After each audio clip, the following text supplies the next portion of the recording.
Hi, boys and girls. It's Mrs. Sherry here. I'm going to read you our next story from our Journeys book.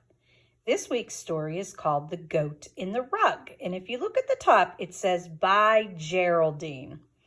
Geraldine is who is telling our story, who happens to be the goat in the story. But it wasn't written by Geraldine the goat. The story was written by Charles L. Blood and Martin Link. And the illustrator was Nancy Winslow Parker. So this story is being told from the point of view of the animal in the story. It is a narrative nonfiction story, so that means it is going to tell a true story about a topic. As I'm reading, I want you to pay attention and see if you can find these things in the story. A setting that is real, so a real place. Events in time order, and I really want you to pay attention to the fact that Glen May, the lady in the story, is going to weave a rug. I want you to pay attention to the steps that she uses and she has to take in order to make the rug. And also, I want you to pay attention to some of the facts and information that are within the story. Our essential question this week is, how is art connected to the past? Now, think about that. When you're in art class with Mrs. Datsko, things that you learn about in art class, does that mean they're all things from right now? Can they have to deal with things that maybe have already happened? Let's take a look at our story, The Goat in the Rug.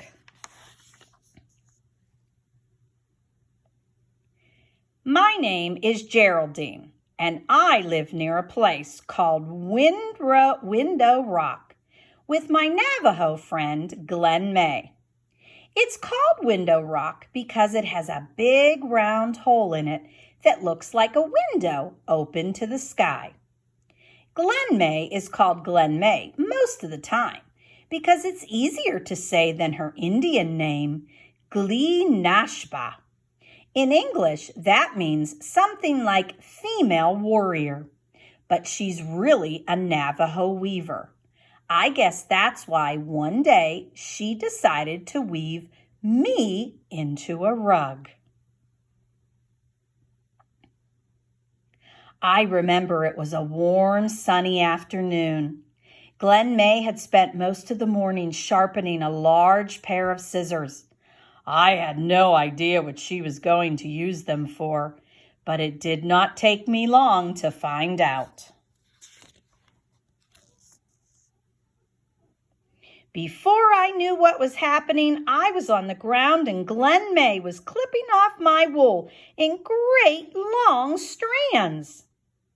It's called mohair, really. It didn't hurt at all, but I admit I kicked up my heels some. I'm very ticklish for a goat. I might have looked a little naked and silly afterwards, but my, did I feel nice and cool. So I decided to stick around and see what would happen next. The first thing Glen May did was chop up roots from a yucca plant. The roots made a soapy, rich lather when she mixed them with water. She washed my wool in the suds until it was clean and white.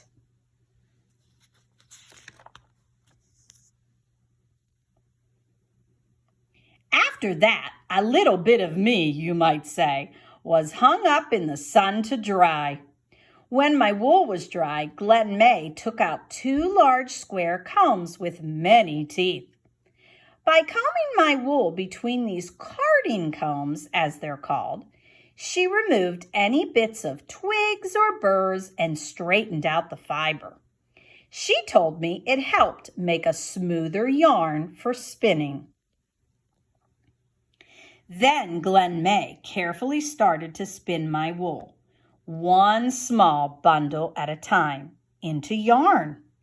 I was beginning to find out it takes a long while to make a Navajo rug.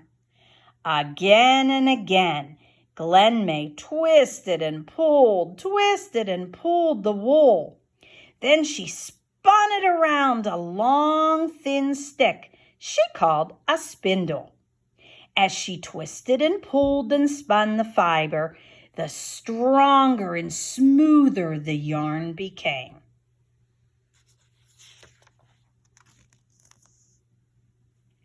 A few days later, Glen May and I went for a walk. She said we were going to find some special plants she would use to make dye. I didn't know what dye meant, but it sounded like a picnic to me. I do love to eat plants.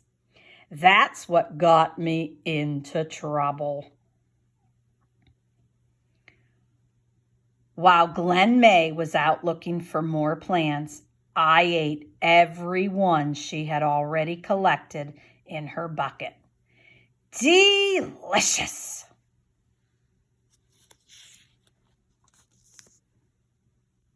The next day, Glen May made me stay home while she walked miles to a store.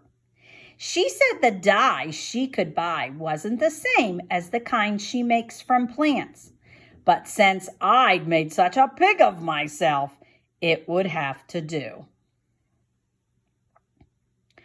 I was really worried that she would still be angry with me when she got back.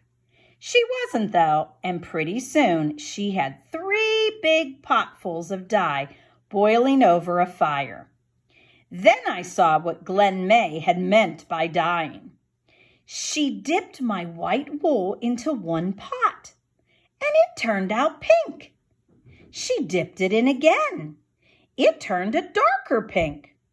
By the time she'd finished dipping it in and out and hung it up to dry, it was a beautiful deep red.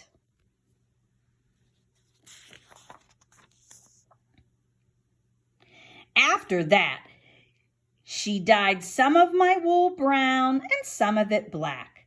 I couldn't help wondering if those plants I'd eaten would turn all of me the same colors. While I was worrying about that, Glen May started to make our rug. She took a ball of yarn and wrapped it around and around 2 poles. I lost count when she'd reached 300 wraps. I guess I was too busy thinking about what it would be like to be the only red, white, black, and brown goat on Window Rock.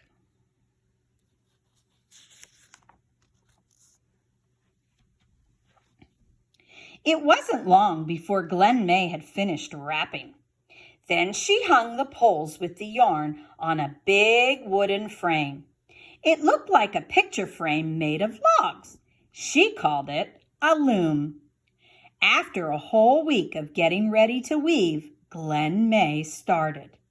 She began weaving at the bottom of the loom. Then, one strand of yarn at a time, our rug started growing toward the top. A few strands of black, a few of brown, a few of red, in and out, back and forth, until in a few days the pattern of our rug was clear to see. Our rug grew very slowly, just as every Navajo weaver before her had done for hundreds and hundreds of years. Glen May formed a design that would never be duplicated. Then, at last, the weaving was finished, but not until I checked it quite thoroughly in front and in back did I let Glen May take our rug off of the loom. There was a lot of me in that rug. I wanted it to be perfect, and it was. Since then, my wool had grown almost long enough for Glen May and me to make another rug. I hope we do very soon, because you see, there aren't too many weavers like Glen May left among the Navajos.